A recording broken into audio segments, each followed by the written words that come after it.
So greetings from my side to everyone who has come here to watch this video. In this video I'm not actually going to talk, but I'm going to discuss about socialism in Europe and the Russian Revolution.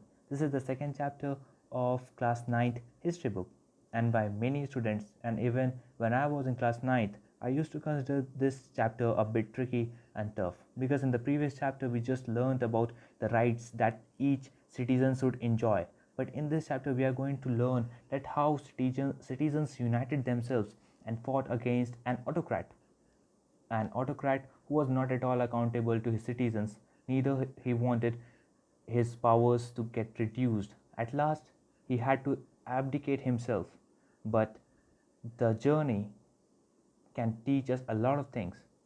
It teaches us that how earlier workers were exploited in factories and industries, and what is basically a capitalist way of living, and what is basically socialism. And most importantly, we are going to learn that how people in Russia during early 19th century were influenced by the ideology of Karl Marx.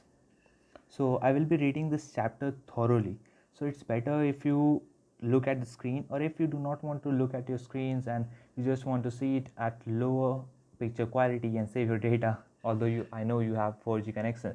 So what you can do is simply just put in the earphones and take out the books. I will be reading the paragraphs and explaining them repeatedly, periodically, and you just go through the paragraphs. Wherever I say, wherever I dictate you to underline the paragraphs or lines, you just do that, so that you will not only be able to understand the the chapter, but also you will be able to memorize a few things that you must keep in your mind all the time in order to get obviously good marks in exam. Well, so the chapter name is Socialism in Europe and the Russian Revolution, the Age of Social Change.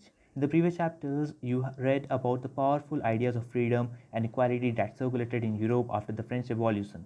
The French Revolution opened up the possibility of creating a dramatic change in the way in which society was structured. So I will be using bilingual method only.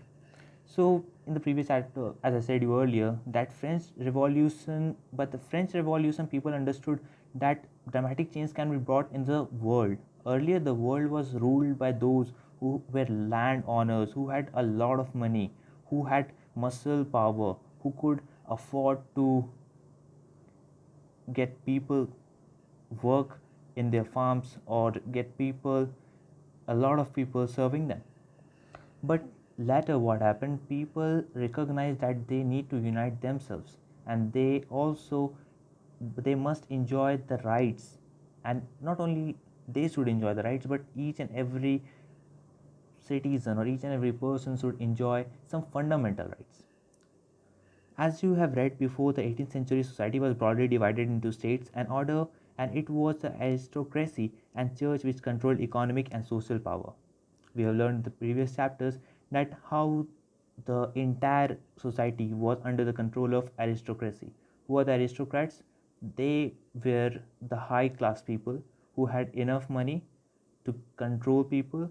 They didn't have to pay taxes to the state, and the society was divided into different groups, and also church played a major role in controlling the society. Suddenly, after the revolution, it seemed possible to change this. In many parts of the world, including Europe and Asia, new ideas about individual rights, who controlled social power, began to be discussed. In India, Raja Ram Mohan Roy and Derozio talked of significance of the French Revolution and many other debates, the ideas of post-revolutionary Europe. The developments in the colonies in turn reshaped these ideas of societal change.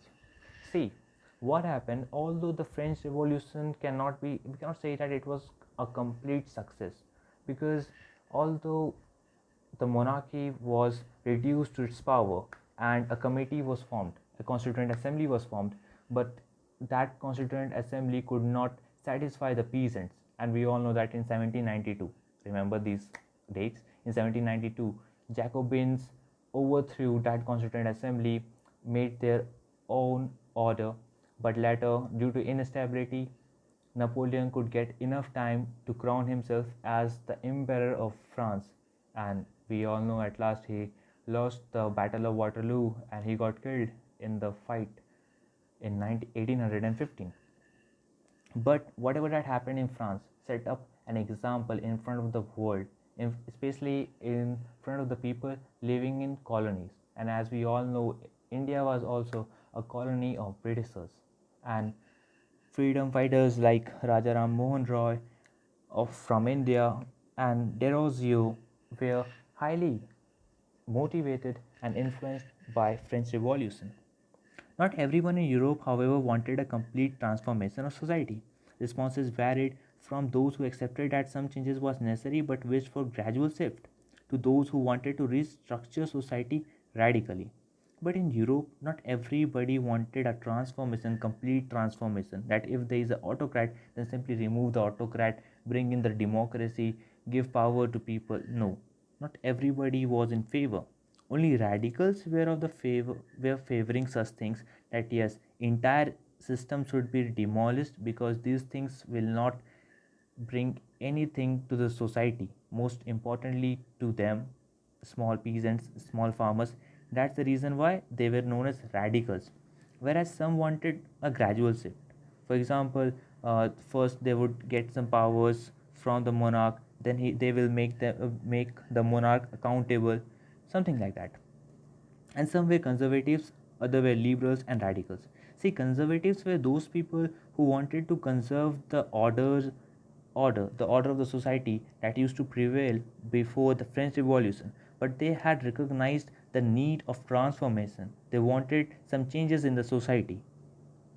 A few examples, like earlier the taxes were, means basically in France, taxes were paid only by the people of the third state, but now the conservatives wanted this system to be changed, but they didn't want everything to change. They were the people who wanted least changes in the society, and radicals were those people who wanted extreme changes in the society. Remember this. What did these terms really mean in context of time? What separated these stands of politics and what linked them together? We must remember that these terms do not mean the same thing in all the contexts or at all times. Remember, if I use radical term for describing something that happened in 1815, that doesn't mean the same thing, the same word, or the same way I will describe it today. Today's radicals are different, radicals of that time were different. So it has been mentioned here that terms may differ in context to different times. We will look briefly at some of the important political traditions of the 19th century and see how they influenced change. Then we will focus on one historical event in which there was an attempt at radical transformation of society. First, we will see that how the society was influenced, because before any change, society needs to get influenced. So after the society got influenced, they tried to change the order radically. As I told you, they wanted extreme changes, and either by protesting, striking, or through armed struggle. They were ready to do anything to get extreme changes, right? Through the revolution in Russia, socialism became one of the most significant and powerful ideas to shape society in the 20th century. And in Russia, actually, the concept of socialism developed better, and it developed, I must say, first in Russia, because people there got influenced by Karl Marx, and it is even said that Russians were natural socialists, because at that during means before the start of 19th century in Russia, people used to pull their lands together. They used to distribute it not according to the ownership, they used to distribute it according to the need.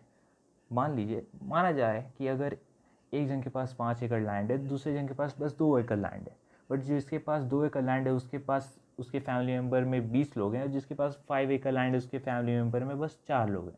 तो दोनों साथ में मिलकर land रखेंगे, उसमें cultivate करेंगे, farming करेंगे, तो पूरे 7 एकड़ की वो लैंड हो गई. अब उस लैंड में क्या करेंगे, इक्वली डिस्ट्रीब्यूट करेंगे. ज़्यादा पार्ट, ज़्यादा जो ग्रेन होगा वो उस फैमिली को जाएगा जहाँ जिसके पास 20 मेंबर्स हैं, और कम ग्रेन जाएगा जिसके पास 4 मेंबर्स है. सो इसमें समझ सकते हैं कि वो एक नेचुरल सोशलिस्ट थे. रशियंस शुरुआत से ही नेचुरल सोशलिस्ट थे, इसलिए हो सकता है कि ये आइडिया वहाँ बहुत जल्दी प्रिवेल कर गया. So I'm just reading it out, and I have already explained you who were liberals, radicals, and conservatives, and difference between them. So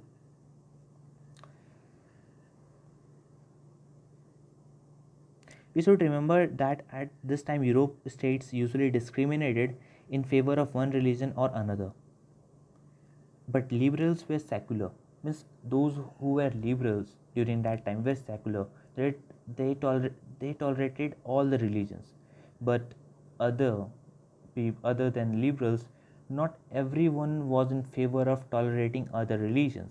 For example, in Britain, Church, for example, in Britain, Church of England prevailed, whereas in Australia and Spain favored the Catholic Church. In class 10th only you will study that what are the differences between Catholic and Protestants, what led to the formation of a Protestant society, and I think this, and you will get to know that in Britain the Protestants